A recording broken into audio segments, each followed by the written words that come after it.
Una, matatakot tayo i-try bagay.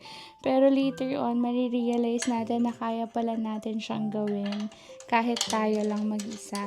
So, hindi na pala natin kailangan ng ibang tao. Charot! Hi, love! So, tonight, I didn't expect that I would be kinda emotional because ang gusto ko lang naman ay mapalitan itong parang monitor stand. Naisip ko lang na hindi ako magaling sa mga kutingting.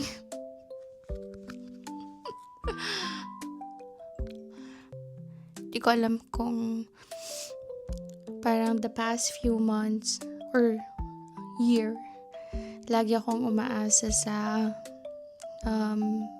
asawa ng tita ko, sa boyfriend ng kapatid ko, every time merong kailangan gawin dito sa bahay, like gawin yung doorknob, gawin yung ilaw, ganyan. So, lagi lang akong umaasa, kahit sa mga sasakyan, lagi lang ako umaasa sa tito ko.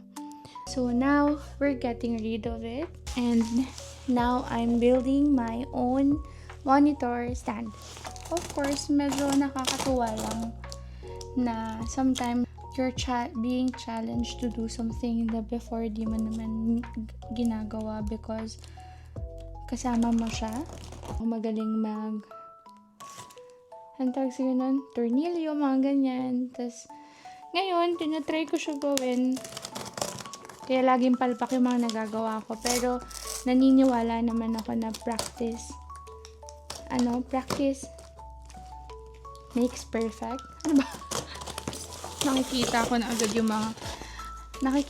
agad yung mga parts niya. Kinakabahan na agad ako. Parang gusto ko na agad pagpawisan kasi shit, paano to? Galing ko. Hindi siya gumagalaw. Are you proud of me, guys? I'm so galing. Bakit ganun parang ipon tayo? Ang galing na pala nito. Shit. Natakot ako, pinapawisan pa ako. Kaya naman pala ito gawin. So, may mga ganun tayo realizations in life. Una, matatakot tayo i-try bagay.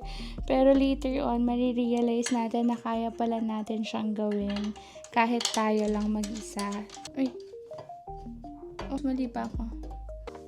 We now have a monitor stand / a bobot stand.